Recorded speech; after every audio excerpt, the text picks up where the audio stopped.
Hello and welcome everybody. I'm going to be joined by Shawna from California Certified Organic Farmers and my wife, cie𝗿𝗴𝗴 at Art for Art's Sake. Hey guys. Hi Krish. Hey Rachel. What's important here is that even if you aren't interested in organic farming, I think it's very interesting to understand that there are ways that you can support organic farming. So this isn't about just the practices and whatnot. We're going to be going through a lot of different areas about it, but what's really interesting is that you can find ways to donate and help support farmers who are making that transition. So if you care about where your food comes from, if you care about your health, the biodiversity of the planet, of the soil, phytonutrients that you're getting in your plants, that you're getting from your food, this is a good talk to listen to. But this isn't just going to be about organic farming practices, but we're going to learn everything and how that works and some distinctions between titles like regenerative and organic and what those differences are and why organic is so necessary. So we're going to get this going here in a sec.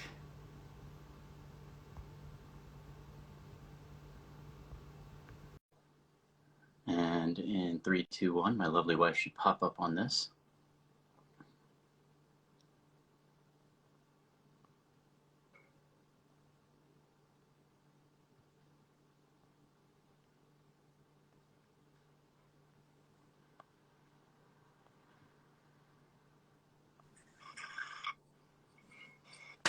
Hey, babe. Hey. Hi, baby. Hi. Aw, nice to see you.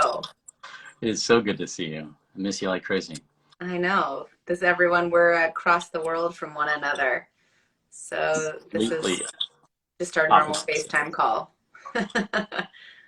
I'm still looking for Shawna. Oh, yes. Shawna from CCOF is joining us. Thank you guys for being here. We're really excited to learn more about organic farming and how we can support our farmers, and it just in general, especially in California, but all over the world, dealing with wildfires and droughts. This just seems like a really good time to that our farmers are really swimming upstream here, so a really good time to support them. I'm also building a organic garden, and I killed like 3 seedlings today. I know. I'm trying so hard. It's really, really hard. I'm taking all these classes, and when you start your own garden, I'm sure many of you guys have, it's really hard. Oh, I see that CCOF is starting. They sent a request, babe. Shawna's there. Still have not gotten it yet. Let me see. Hold on.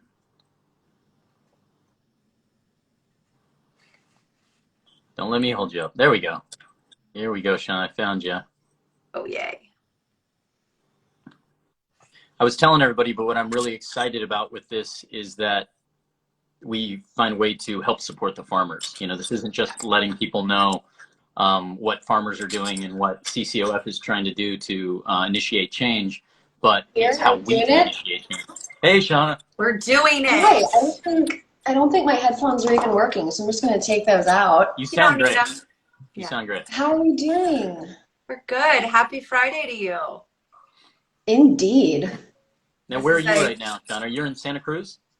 I'm in the lovely Santa Cruz. I'm very fortunate. I don't normally sit here with the CCOF sign, but I thought I'd put that there for you.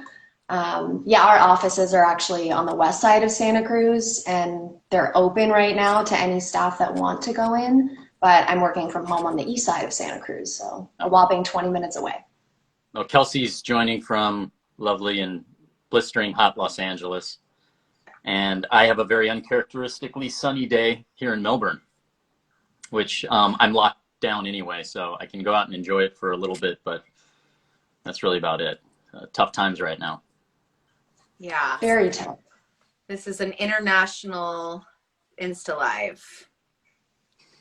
Well, good for us. I know. Good for us for making this happen. Kelsey, thank you for working with me up until this point to get us all here. Really appreciate it. Oh, we're really excited. And I think, Nick and mine's goal is just to really expose our education, and as we learn, hopefully invite as many people to learn with us. And so we're really thankful you can be here with us today. Thank you for taking the time, Shawna. Yeah. Oh, it's a pleasure. I should preface this by, Kelsey, you and I talked a little bit about this, but I'm a consumer first. You know, I came into working for CCOF about 4 years ago, and before that, I really didn't know anything about food systems or farming or where my food was coming from. So I'm maybe like a little step ahead of where you're at in your learning journey, but every day I'm talking to agronomists and soil health experts and people that know so much more than I do. And so I'm just happy to repeat what I've learned. But I'm not an expert by any means. I just want to out that right now. Definitely, No. and us as well, Kelsey and I included. We're just interested consumers. You know, we're parents, we're sisters, brothers, sons, daughters, and it's just, I think it's becoming increasingly important. Unfortunately, something like the pandemic really exposes the quality of our food. The quality of our health, and your gut and the food that you put into it is the most important thing when you're trying to build good metabolic health and just a healthy life in general. So I think in some ways it's a good time for these kind of conversations. It's always a good time, but I mean it's such a I don't want to say it's not, it's very unfortunate that this is something that is a catalyzer, but at the same time it's definitely needed. But we should jump in and Yeah. Yes, love to hear. absolutely. And I think, Shawna, we were talking about this, but Finian Makepeace from Kiss the Ground said something that really inspired the two of us, which is we just don't have time to be experts. So if you have any interest at all, let's just jump in. So let's just jump in. Can you explain to us what is CCOF?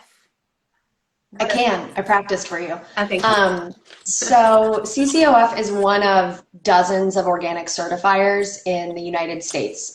We certify farms, we certify restaurants, anywhere you see, I brought another visual aid, anywhere you see this logo, the USDA organic logo, yeah. whatever company is, producing a product with that logo, whether it's a coconut butter, whether it's a broccolini, like if they're using that logo, they have to be certified organic through a third-party certifier. So CCOF is one of dozens of third-party certifiers.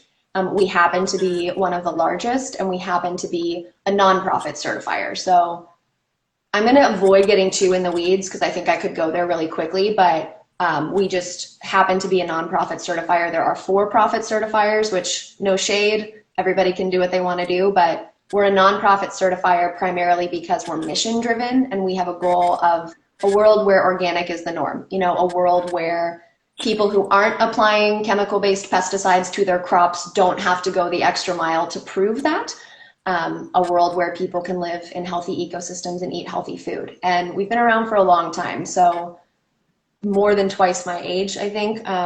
We've been around since the early 70s, and we were one of the first groups that helped create the organic standards. So we were part of creating the California organic standards in the early 90s, and then the national organic standards, which got implemented in 2002. So CCOF is an organization that certifies groups, yes, but we've also been at the helm of making sure that organic policy is considered at the California state level and the national state level. Now, we're going to talk about it more later about, now this isn't only just an organization that just provides the certification, but you provide training, you provide, not only training, but scholarships for people interested. We're going to talk more about that, but I want everyone to know that this isn't just us talking about organic processes and a company that certifies, but you are integral to allowing farmers that would otherwise not even have the ability and the resources to make that transition, which is a very difficult transition,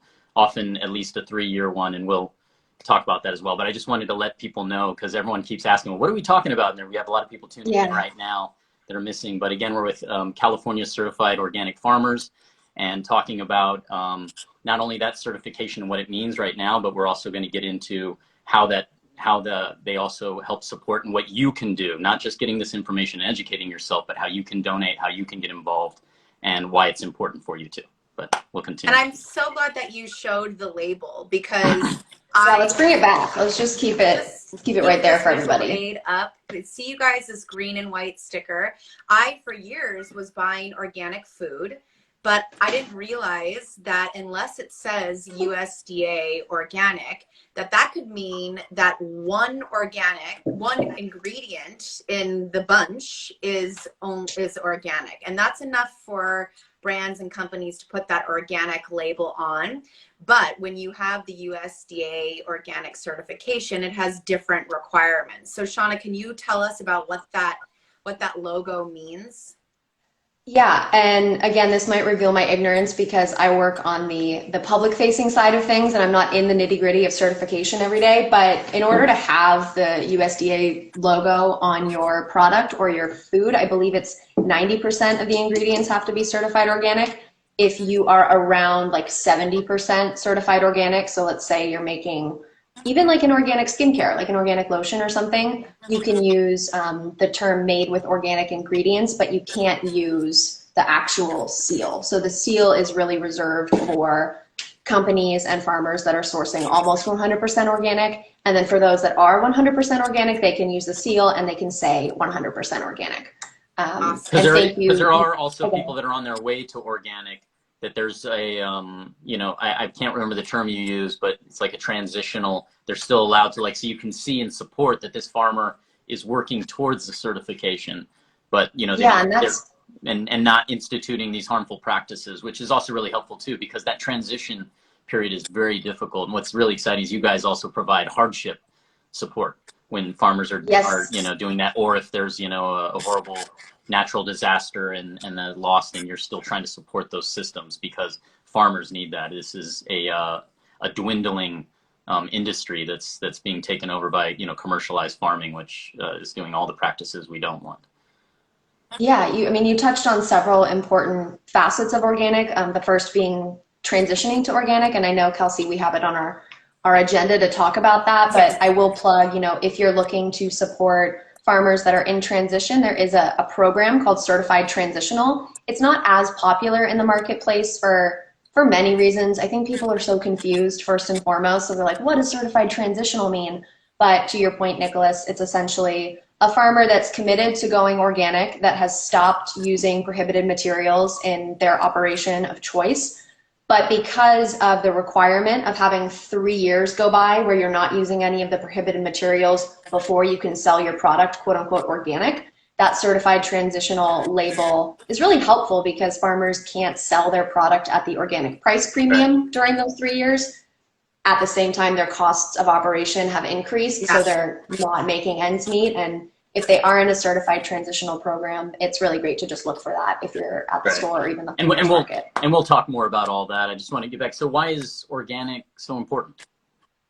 Oh man, we don't have the time to go so deep into why organic is so important, but essentially, the research is out that organic is better for soil health first and foremost. So certified organic operations are required to build soil health and build soil organic matter. And as part of being an organic farmer, you're inherently doing good by the environment, whether that's by planting cover crops, so you're drawing in more nutrients into the soil. You might be planting crops to draw in beneficial insects, butterflies, ladybugs, etc. So you're doing a lot of good, and what's more is you're not polluting our waterways. You're not polluting the air, and you're not polluting our bodies by eating and consuming known carcinogens that are affiliated with pesticides, particularly synthetic pesticides, oil-based pesticides. And organic, we don't really think about it, I think, in terms of like where our farms are, but there's a lot more awareness around frontline communities right now. People who live near maybe conventional farms. Studies have come out about birth defects for people that maybe were pregnant living near a conventional farm and exposed to a higher level of pesticides than somebody like me who gets to live in a very privileged neighborhood in Santa Cruz, California. Organic is important because it doesn't pollute its surrounding areas as well. I think that's a good place to pause before I go down the rabbit hole. Yes. So, and really with conventional farming, there's lots of details in the practice that we won't go down the rabbit hole on. But the big one is the use of pesticides and herbicides. Is that kind of the boil down? I mean, that is like the real boiled down version. Yeah. And I do want to be really mindful that like anybody who's farming has a really hard gig. Like farming conventionally, farming organically is not an easy road. So anything I say is not meant to throw shade at a conventional farmer that's been up probably since 3 a.m. and is still out there farming right now. It's just a different system. It's a different process. And for lack of a better term, it's kind of, it's a spiral, right? Because you're on the pesticides that help, like they do help at first because pests are real and you can't have pests on your crops that you need to sell and feed people with. But in order to get off it, it's kind of tricky. And yeah, so I wanted to make sure that I acknowledge how difficult any kind of farming is, but that organic just is that next step up of not adding pollution and being a great source of carbon sequestration, which is like the big conversation right now around bringing carbon out of the atmosphere and into the soil. You know, it's something organic farmers have been doing for decades, and something that I don't think we ever really learned how to market and capitalize until now. And so we're just trying to figure out how to say like, organic's doing that and we've been doing it.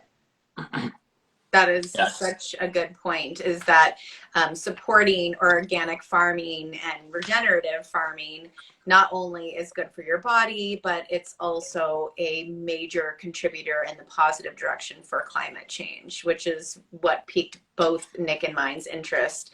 And farmers are really, you know, swimming upstream right now, regardless of whether it's conventional or organic or regenerative. And to transition from conventional to organic is the 2 to 3 year gap where there's lots of financial losses. So if you're in the pesticide spiral downwards, to also have to transition out of that and know that you're not going to be making income for 2 to 3 years while investing more in your farm is really, really challenging. So that's something that Nick and I were really taken back with, and Nick and I are also involved with Farm Worker Justice, which is all about farm workers, and farm workers are really suffering on the conventional farms as well with that exposure to pesticides and unfortunately many more reasons. I have to say I was really pleasantly surprised, but also really surprised when you talk about Patagonia has joined in partially, I don't want to, not the word subsidizing, but partially funding. Yeah. A lot of what's going on. Can you talk a little bit about that? I mean, a lot of us, I know, have worn Patagonia for years, but to know that they're firmly invested in this. I mean, I've seen food labels now with Patagonia. I have their scoops. They're delicious. Yeah. It was pretty incredible, but could you talk about that as well? Of course, we love Patagonia. Patagonia is the coolest, we all know that. I have another visual aid, which is the benefits report. So for any listeners that are like kind of nerdy or maybe just interested in learning more about organic, you go to CCOF.org. Oh, $8, right? Say what? If you order it for $8, you can get the... You can order it for $8. You can also just read it if you don't want to use paper, although we printed a bunch before the vid happened, so we do have extra copies. But Patagonia partially funded this, which is a research project that indicates all the different benefits of organic. So what we've been talking about, the health benefits, the environmental benefits, a lot of economic benefits that go under discussed in public conversation, but are really important when you're talking to legislators of like how organic farming can actually improve the economic health of the surrounding communities, lowering crime rates. There's some fascinating data in this report, but Patagonia has been a supporter of CCOF's charitable arm, our 501c3, for 4 years now, and they are helping us move forward on our goal to create California. You know, right now we're 10% organic. We're trying to get 30% by 2030. That's our goal at CCOF. And so Patagonia has been a really instrumental partner, not just for us, but for thousands of environmental NGOs all across the globe. During COVID, aside from the financial support they provided, they also provided webinars for a lot of their nonprofits so we could go and learn about how to pivot fundraising during COVID. And they've really just been a wonderful, wonderful partner to work with. That's a little bit about Patagonia. Now you said was really interesting is for people to know in 2018, California was only 6% organic. And in these, is that measured up to 2020 or 2021 that they're now 10%, which is a 6% gain, which doesn't sound like a lot, but is pretty big. And to know that we're kind of moving at that speed, and hopefully with increased exposure of this problem, and then also the benefits of organic that can grow exponentially, you know. That's a really buoying statistic, you know. Yeah, it is. And I mean, we didn't even think that it would be 10% this quickly, to be frank. Like when we first started this project in 2017, it was around 4.5% of farmland in California was organic. And then a wonderful woman on our policy team looked at the numbers earlier in 2021. She was like, we're actually already at 10%. And it was a big celebration for all of us, but also a reminder that you can think big and you can push for great goals. And just in terms of additional statistics, right now only 1% of farmland in the United States is farmed organically, despite the fact that more than like 85% of US households purchase organic. So the demand is there, and the transition has started. But as you mentioned, there are a lot of barriers and a lot of opportunities for consumers to support to help further that transition along. I think that's so exciting that you said that the demand is there, because I imagine 15 years ago, maybe less, organic, you'd have to go to a specialty store in order to purchase it. And now that is amazing that it's 85% of people that want to purchase organic food. And that just really speaks to the power of the consumer. And that's deeply empowering for us all. What we can do is definitely buy organic, USDA organic, and consciously support farms if you can. Nick and I try to buy directly from the farm and take the supermarket or the chain out of the equation to really show our financial support of those farms. So the consumers have a lot of power. And there's, you know, what we're trying to do is break that chain, which really takes advantage of farmers, and try to put it more in the hands of, there's so many different, you know, organizations that are trying these kind of models of bringing the processing, like if we talk about livestock, for example, bringing the processing, the transportation to a shorter distance, you know, within 100 miles, and your processing plant is all there locally, it's packaged locally, and then sent to the surrounding community. You know, we've gone to the point of supporting, you know, that kind of practice all the way over in Oklahoma, because we're hoping to extend it and support what they're trying to do, and have that extend to California and other places, you know, to really put the power and the money back into farmer, where it's, you know, needed, where all the hard work is happening. And so they're not taken advantage of anymore. That's great to hear. I mean, if nothing else, COVID revealed the supply chain issues of food traveling really, really far to get to your doorstep or to your local grocery store, and the importance of having a local economy and supporting local farmers is really, really huge. And there's a lot of like very small policies in place that aren't as exciting to talk about, but that do make a huge difference, right? Yeah. Like organic livestock producers in California for the longest time had very few, actually nationally, had very few organic processing facilities. So many of them would grow an animal to the organic standards, which is very, very difficult to do. But then they wouldn't have a processing facility that was certified, so they'd have to sell this animal conventionally. And policy team is working on that, which we didn't even talk about in like our pre-game chat. So I'm glad that you brought that up. And to give you an idea of just how hard, it is also raising organic livestock, is that if one becomes sick and you use medication for them, then that particular animal can't be sold as, you know, organic. It's, you know, a process from you know, beginning to end, which is you know, really important. One of the things it was talking about, what are the requirements with organic with livestock? It's just kind of interesting to hear what the difference is. Yeah, let me pull out my notes because there's so many. So I think the most important thing, and the one that gives me the most hope, is that livestock are required in organic production. They're required to graze for 120 days out of the year. And that might not sound like much because there's 365 days in a year, but if you have even like 70 cows, that's a lot of space required, and they're required to eat grass that whole time because they're grazing. That's the point. Organic livestock also cannot be treated with any hormones, like no growth hormones, there's no GMOs in organic anywhere. So if you're buying organic, you're not getting any GMOs. And animals that are raised organically, like let's say for some reason they have to be treated with, a hormone or an antibiotic, they then can't be sold as organic. So there really is a lot of integrity in the organic seal, especially when it comes to livestock. I used to be a vegan. I'm currently not a vegan. I just want to acknowledge that. But when I do eat meat, like I make sure that I'm sourcing from a local producer. It's organic. Not to get too, California about it, but I like to know where the animal's coming from. Yeah, grass fed, obviously really important.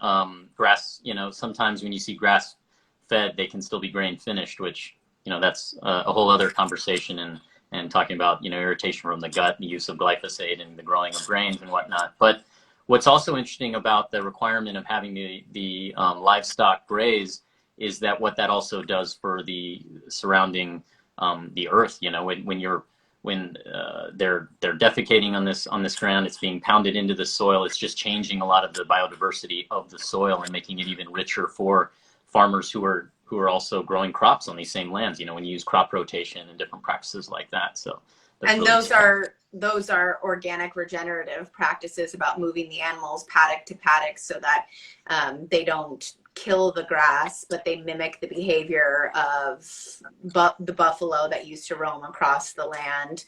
And so the land has time to recover, which I think is so interesting and definitely important to regenerating our earth. And also these animals have a higher quality of life, which is really important. We are what we eat, not just nutritionally, but also in terms of the animal's mental health. And humans have a responsibility as stewardships of the land to protect the land, but also protect our animals, even if eventually they will be a part of our consumption, which we're very, very lucky to have.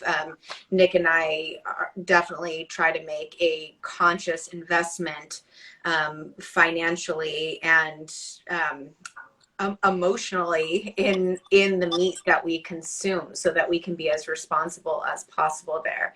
And very important to realize that it's, it's expensive and it's harder at the times, but I think for the people who can support it is going to make it cheaper, is going to bring, these local producers and bring the price down and the availability up. And that's a very important distinction. But, I was also reading one of your statistics. We had that organic is a multi-billion-dollar worldwide market, the growth of which now outpaces all other sectors of the food industry, with sales increasing from 3.6 billion in 97 to 50 billion in 2017. So, this isn't going anywhere. The consumer right there. The power of the consumer and also the power of the label. I know our society is not always stoked on labels, but in terms of organic, you have a third-party certifier that's doing an annual inspection of every operation. They are watching as farmers maybe add acreage to their organic system plan. There's countless records for anybody that's producing organically that keep it very, not clean, but like, what you're getting when you're getting organic. I've been out on several inspections, and it's not a glamorous experience to have to show your receipt for like, okay, I bought the feed for this animal from this operation that's certified organic. It came to my farm in this delivery truck, which that delivery truck has to be certified organic too. Like, you trace everything back to the source. Yeah, the paperwork is one of the biggest headaches for organic farmers, to be frank, but it's also serving a purpose. And part of the reason why the cost is a little bit higher, because there is more work involved, even just from a record keeping standpoint. And then I do want to mention, availability and access is a huge conversation right now. Like, why is organic available in some communities and not in others? Why is it so expensive that a lot of times it outprices people? Like, families can't feed themselves on organic a lot of times. And there's two distinctions I want to make. Like, The first is that organic is expensive, but so is processed food. And if you want to start making some slight changes in your day-to-day, like maybe purchasing one less processed item at the store and one more organic, like natural whole food is a great place to start. And then also looking into the supply chain, like if you are in a position where you can make a financial investment in organic, you're not just paying, the business that is creating that organic product, you're paying the farmer that grew it. You're paying the person who drove it from A to B, Yeah. There is higher economic opportunity for an organic farmer because they're getting paid a little bit more. So, also looking at some of your other statistics, that organic is 10% of California's agricultural land, but that's only 1% of the land in the United States. So as much progress, to be made, just to realize also just how big of a land that we as the United States govern, Yeah, when you fly over America, you see how much is farmland. And to think that only 1% of that is nourishing our bodies, nourishing the earth, just gives us a lot of room for change and highlights the importance of conversations like this one and consumer awareness. So what goes down in the 2 to 3 year transition from I have a conventional farm to I want to have an organic farm? What goes down? Oh man, so much goes down. Okay, so let's keep it simple. Let's say you're farming 10 acres of carrots. Let's keep it real simple. Okay. And for the last 15 years, you've been applying, chemical-based pesticides. You probably are thinking about going organic for a few years, but you don't really know how to do it. So you have to find mentors, community support, educational resources. You really have to wrap your head around what this big change is going to look like. And then you stop applying prohibited materials and you say, okay, I'm going to commit to a 3-year transition period. During that time, your cost of business is going up. You may have already started your organic certification process, which costs money. You may have purchased like additional soil health inputs, whether that's, a fish-based fertilizer or additional seed to do cover cropping. Your costs of business are rising. At the same time, you will likely see a temporary drop in your output, so you may not be able to sell as many carrots at the farmer's market as you used to, because while the soil is rebuilding itself, you're not going to produce as much. So there's that period where many farmers will be operating in the red, which is one of the biggest barriers to going organic in the first place. And one of the things that we're trying to address through our charitable arm, the 501c3, where we can give farmers a little bit of financial support during that transition. That's low key what goes down among other things. Gosh, that well, is. And what's great is that organization like you are there to help in that transition. And how do you guys? We love helping. That's as a staff member of the 501c3, that's really all I get to do every day, which is a privilege. So CCOF, we certify, I know we talked a little bit about certification at the beginning, or a lot, but we certify about 4,300 operations. And as a mission-driven nonprofit certifier, 2% of our revenue from all of those organic certification fees gets funneled into our 501c5, the CCOF Foundation. And through the CCOF Foundation, we're able to offer direct financial assistance to farmers. We're able to offer a lot of educational tools and resources, whether that's a webinar to train them about how to grow organic, or a field day to train them about how to get crop insurance. Like, we're really there to support the people doing the work of farming. And we also, very exciting, do some organic transition grants. So right now we are working with a community of farm workers in the Salinas Valley who are on their path, not just to becoming regenerative organic farmers, but also farm owners. So getting them beyond that initial fiscal hardship of starting their own organic business by giving them training, finances, and really anything that they need to succeed. I like the idea that you're providing support, financial support for tuitions for people that are studying practices. This isn't only for farmers who are currently trying to make a transition, but even for those coming up in like we said, a business where the majority are older, farmers, and it's in some ways a dwindling business because you have a lot of sons, daughters, or people affiliated that are younger with these farms that don't really want to take over the hardships of them, and this is organic or not.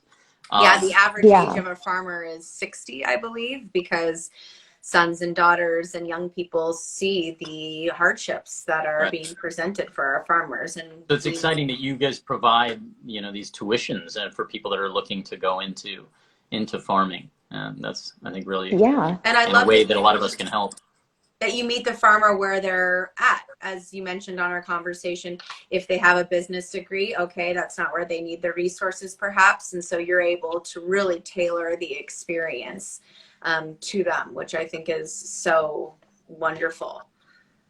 Yeah, I mean that's why we actually got started. The CCOF Foundation was to address the aging farmer population. So our first program was actually just educational grants, mostly for students. So Oh, wow. Some of them were a little bit older, like I'd say maybe mid-30s, doing vocational trainings, whether that was like a dairy grazing apprenticeship or otherwise. But we started funding students to address the aging farmer population, and some of these students are the most inspiring stories I'll ever read. I don't get to meet a lot of them, but the ones that I do, it's like, how do people like that even exist? It's very humbling and exciting to know that there are people out there working really hard, and sometimes all they need is a $1,500 grant or a $5,000 grant. We had a young lady who we're actually doing a webinar with later in September.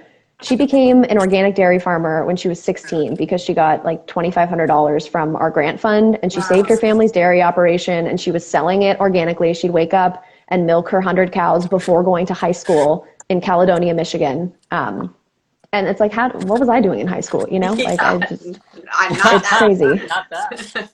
No.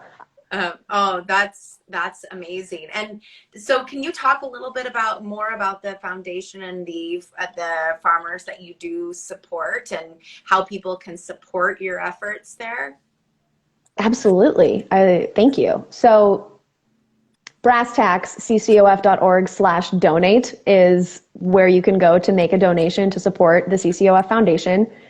And we support people, as you mentioned, Kelsey, at every point of their journey. So if they're a student trying to study agronomy at UC Davis, if they are a farmer that lost their farm to a fire, if they are a farmer that wants to transition to organic, we have grants for all of these different types of farmers and communities, and educational resources on top of that. So donating to ccof.org/donate supports all of those programs. But right now, we are particularly fundraising for that transition grant. So the one I mentioned earlier, supporting the Salinas Valley farm workers that want to become farm owners, and they want to become organic farm owners, doing the regenerative practices to build soil health. Any donations that come in on our website from now through the end of October are going to go to support that program. That's amazing. And who are these particular farmers? Can you describe? I really was inspired when we talked about this earlier. Can you describe who they are and what their mission is? And Absolutely. So many of these farmers are coming from Mexico or South America. Many of them have been farming for decades already. So they are skilled agricultural professionals. We're partnering with ALBA, which is the Agricultural Land-Based Association, in order to find the right grantees, they're skilled. They really just need that extra financial push. Most of them are monolingual Spanish speakers, so we provide a lot of translation resources on top of that. There's a really great video that Patagonia actually just did about ALBA that features one of our former grantees, 𝗵𝗴𝗶𝗴, who has a booming business, JSM Organics. But if you want to learn a little bit more about ALBA and our partners in this work, you can, Google Patagonia ALBA video. But that's a little bit more about who we're supporting. We're going to be giving them about $10,000 a year for 3 years in a row. So $10K every year during that transition, in addition to the resources that they need to be successful business professionals. And really, let them do what they need to do. Our whole thing is we don't need to get in the way. Most of the people who are receiving our grants know what they're doing and are really skilled. They just need to fill out an application and show us where they're spending the money, and then we let them go do their thing. amazing. Hey, Nick, will you pin ccof.org/donate? That's right, Shawna? Yeah. You bet. You can comment, and then I think you just hit that little CCOF.org. /donate. Okay. So something that's really of interest to both of us, but what is the difference? And it's always confused me as well. So hopefully you can lend some clarification. What is the difference between regenerative and organic? Can they sometimes be the same? How are they different? The $1,000,000 question. So we love regenerative in terms of it being a sister movement to organic. There is a current movement to getting a regenerative organic certification. So that's Patagonia, Dr. Bronner's, Rodale Institute. A lot of these groups are moving towards a regenerative organic certification where That's the ROC, organic, right? that is the ROC. Where organic is the baseline, so that USDA organic seal is the baseline. And then there's a lot of different like soil health practices on top of that. The biggest difference kind of in the nomenclature between regenerative and organic is no-till. So like farmers not tilling the soil after they harvest. And that is a pretty large ask of a vegetable grower. So a lot of, organic vegetable growers struggle with the word regenerative because they're like, well, I literally can't till this and I won't be able to grow my 10 acres of carrots anymore. But the current concern that CCOF has with the word regenerative is that there is a lot of greenwashing happening in our food system right now. And a farmer could make a claim that says they're doing a regenerative practice and they're not tilling, but they could still be applying countless pounds of pesticides and herbicides, glyphosate being like one of the least aggressive, which sounds kind of crazy to say, but glyphosate happens to be the popular one, for lack of a better term, but there's so many bad ones out there that are, disrupting ecosystem services, polluting water.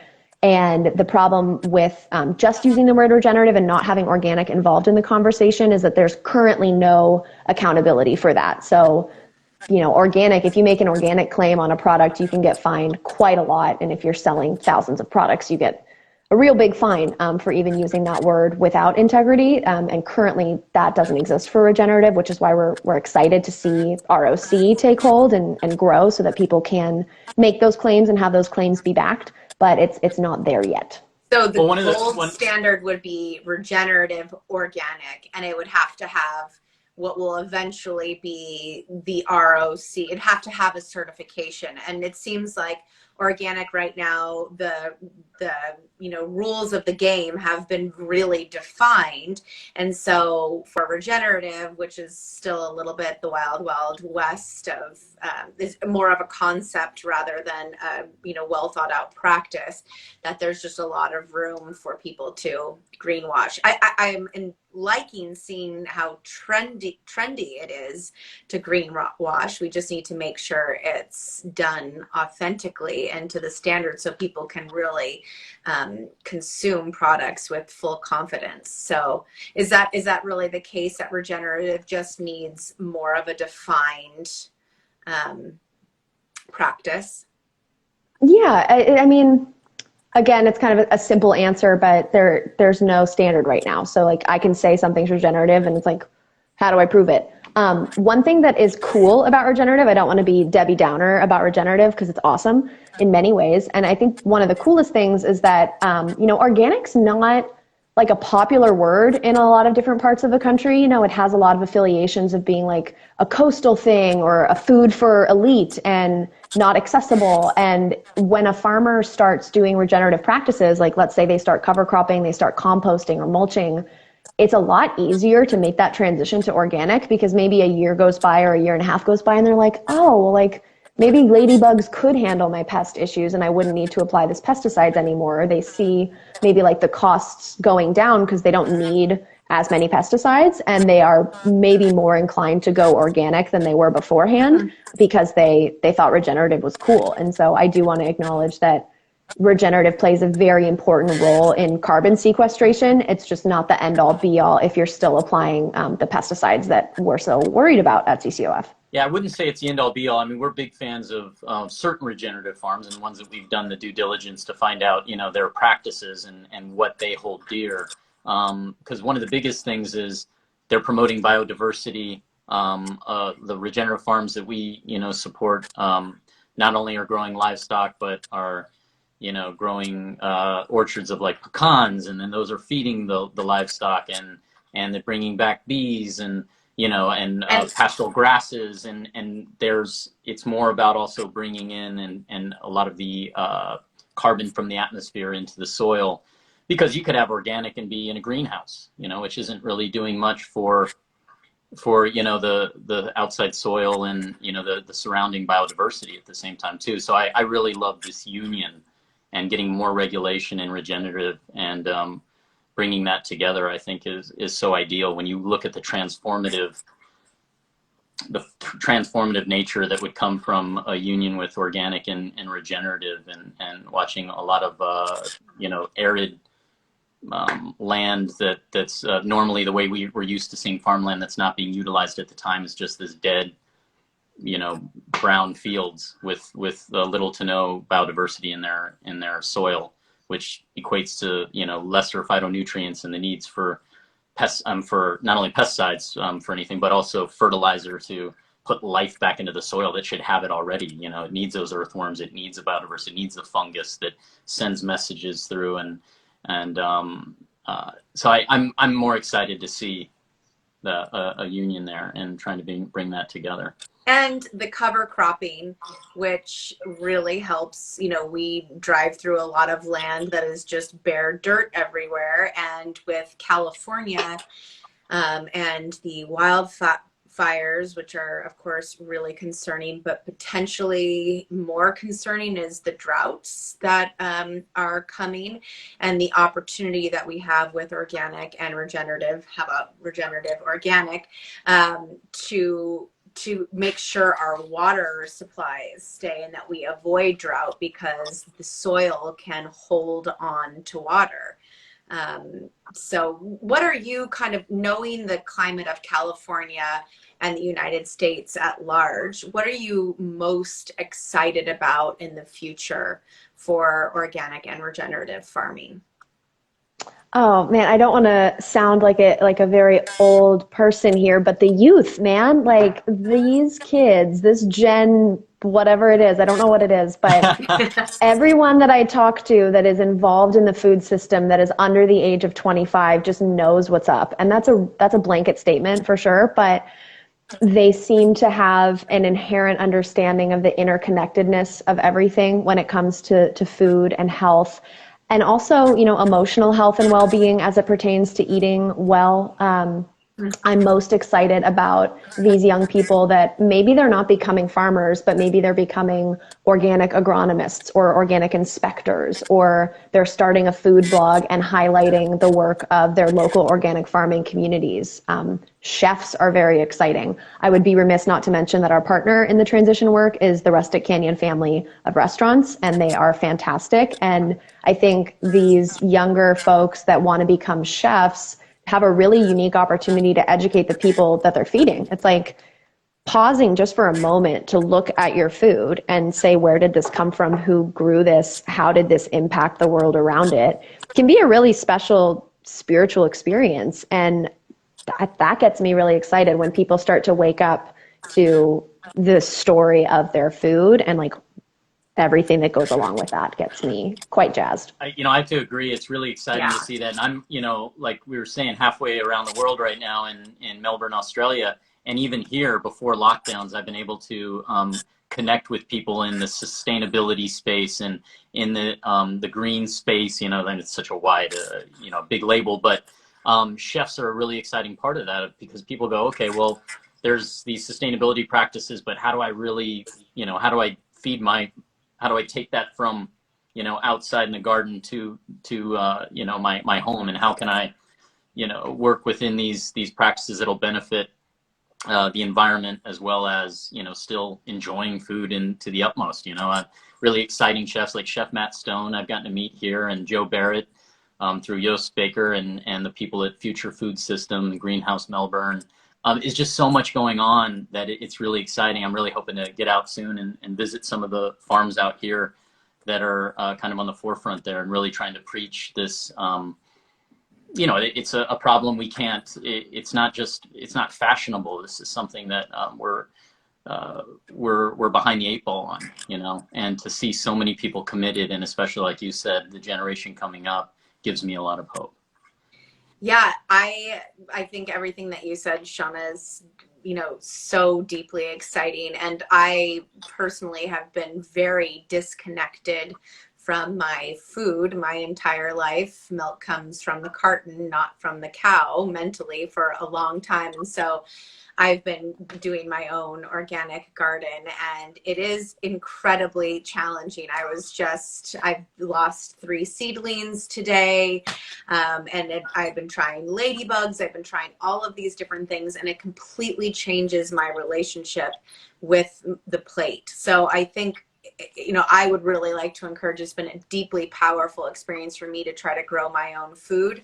And I think it's a great way for people to really understand what farmers are up against. And it's great for, even if it's on a porch or in a windowsill, for you to add some green to your home. And definitely if you have a plot of bare land, throwing whatever you can in the ground or in a garden bed is a great way for us as consumers, as people, to contribute.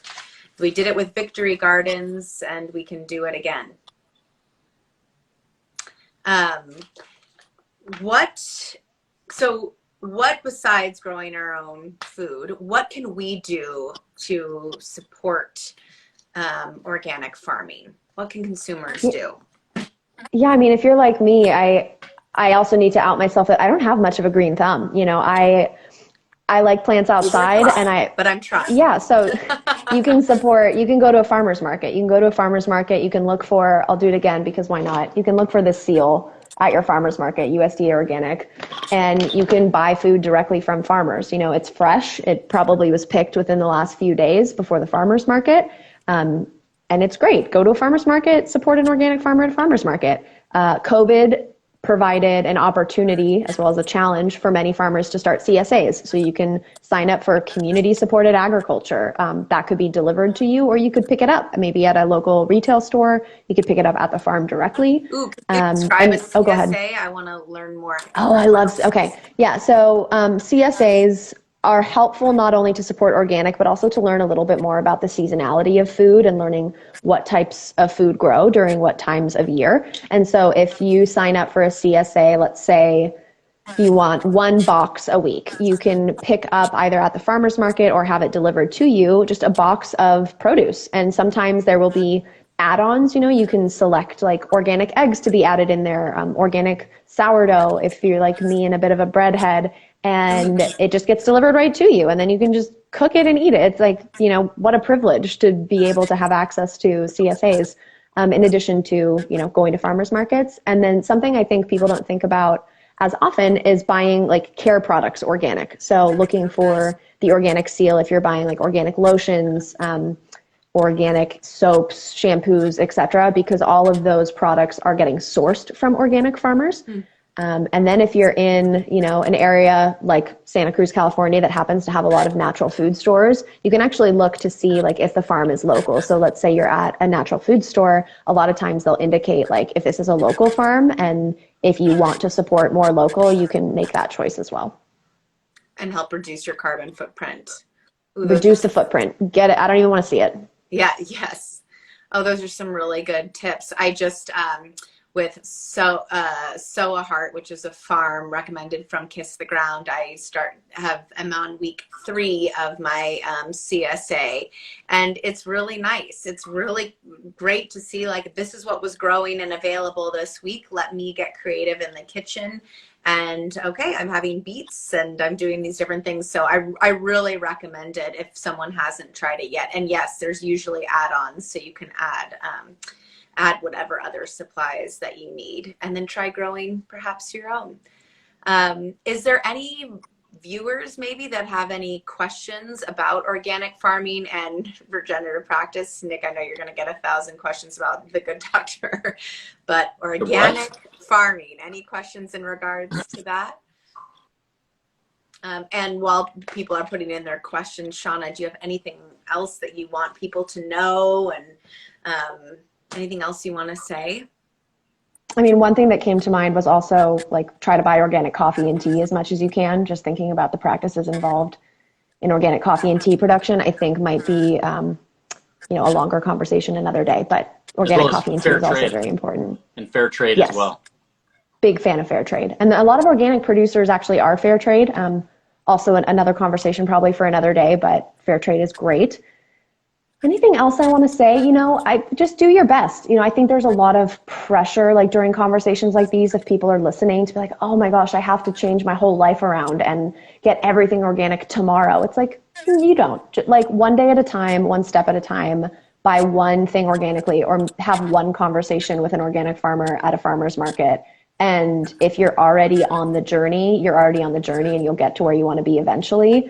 And just know that your choices do add up, because there's so many of us. And if we all make a lot of little choices, there still is positive outcome. That's really well said. We can only do as much as we can do. And so it's better just to start than to put it off, because you want everything to be perfect. Just start right at the beginning. We just had a question that I'd actually love for you to answer. It said that, let's see. Was it NVRWLD says, I have influence at my job. How do you suggest corporations help with this? Such a good question, whomever asked that. So depending on your corporation, you can ask about what contracts they might have with food service suppliers. So, I mean, I'm in the Bay Area. I think a lot about the big tech companies. It's like they're feeding thousands of employees every day. Like, where are they buying their food from? Are they composting? Like, we at the CCOF offices are fortunate enough to have compost. So like if I brought my lunch to work, I have a banana peel, I can toss it in the compost. There's a company that comes and takes the compost away. So figuring out how your company can lower its individual carbon footprint as a business is also really helpful. And I won't get too into the weeds on that. I'm going to stop there. That's good. Asking questions is a great place to start. That's really good. I saw another one as well that I thought was interesting. I think this was Stacy's question about the Dirty Dozen. Do you know about the EWG's Dirty Dozen? And so Stacy, I don't know as much about the EWG's Dirty Dozen as I'd like to admit, but one of my roommates did have that sticker on our fridge for a long time.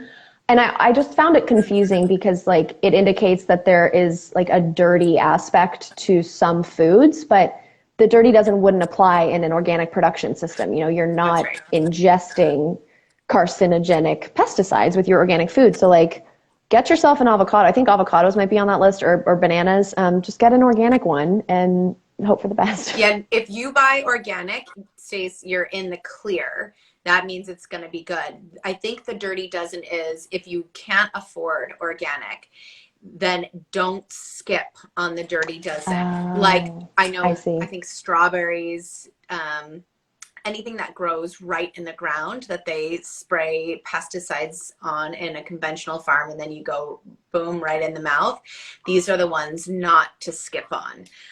But if, much to Shawna's point, if you buy organic, you don't have to worry about the bomb you're going to set off in your for your mitochondria in your gut.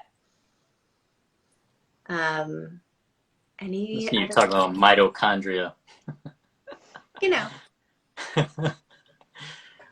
Yeah, I think, people are also just talking about obviously the price. I mean, again, this is not something to say that the food you have, there's so many different ways to grow food too. People are talking about hydroponic. Look, when you have food shortage, we're looking to all different ways in feeding people, and I think that's important. The important part is pesticide use and other things that are harmful, because it's sometimes a short-term fix. But yes, it can be more expensive. We were talking about all the things that are involved, and that's why organizations like CCOF is working to help that. If the government is funding any of these kind of organic transitioning, I don't know about that. People are asking about that. I know that non-governmental organizations like CCOF is, but I don't, if it is, it's probably not the biggest amount of help. Well, I mean, there are a large amount of government grants that fund NGOs like CCOF, right? So like we've applied for grants from California Department of Food and Agriculture, from the United States Department of Agriculture, and they have maybe not directly, but indirectly supported our transition work, whether it's like funding for education or whatnot. So there is a fair amount of federal funding available. And just to touch upon, food shortage and also cost of food. We waste a lot of food in the West. And if our food waste were a country, it would be the third largest cause of CO2 emissions. So Yikes. in terms of the narrative around like, there's not enough food, like there's too much in many regards. And in terms of price, we culturally don't like to spend money on food. It's part of our like learned behavior that food should be cheap. Whereas in many European countries and different parts of the world, households will spend almost a third of their income on their food. And that's not me encouraging anyone to do that, but just putting it into perspective of like, we have a cultural expectation that food should be cheap. But if you look at the true cost of that, the negative health outcomes that come along with cheap food, the frontline communities that are exposed to the production, it's not a simple solution, I think, either way, but it's just helpful to know that sometimes paying more now means paying less later. Yeah, you can either spend it at the farm or at the pharmacy later, right? There was a staggering statistic as well about it's something like 60 cents annually more per household of 4 will significantly help farm workers in what they're paid as well. Nick, that was from David Damien's film that he did. And Food chains. Yes, food chains. That the investment in our food is not only for our bodies but also for the planet as well, and we only got one of those, so it's a worthwhile investment. But just to everyone, and Shawna, your point earlier, don't worry about being perfect. You don't have to wait to be an expert. We aren't, but you have to start. This is whatever you can afford. Please make this investment in your body, make this investment in our farmers and in our planet. Great. Well, gosh, thank you so much for your time. This was so great. And I love coffee. I'm down to 1 espresso a day and I just cherish it every morning. But Shawna, I would love to learn more from you about organic coffee and tea. So maybe there's another Insta Live in our future. I would love to do that as well. Thank you both. This is just such a treat. I admire your use of your platform, and thank you for letting us be a part of the conversation. Thank you for doing the hard work, and everybody you work with. There's just so many people to be helped by it, and we're just really appreciative to be able to have the access to have these conversations. So thank you very much for taking the time. And for everybody who joined us, I'm sorry we're not always talking about what I do on TV, but and I am here just to answer some of your quick questions. I am here in Melbourne shooting a new series called 𝗿𝗴𝗶𝗴 for NBC, and it's going to be premiering September 28th. But it looks I don't know so where good, I will be. guys. You got to check it out. She knows nothing. She hasn't seen. I tell her all about it. Yeah, we're having a really good time here, but it's really hard being apart from you, my love. And I just want to say thanks again, Shawna, for taking the time, and for everyone who joined us. This will definitely be saved, and we'll post it so you can access this conversation whenever you want. Great. Well, have a great weekend. I know it's Saturday for you and Friday for us gals, but have a great weekend. It's Friday. Yeah. We did it. I look forward to next time. Thank you so much. Bye, everyone. Bye. Thank you for tuning in. Bye, honey. Bye, babe.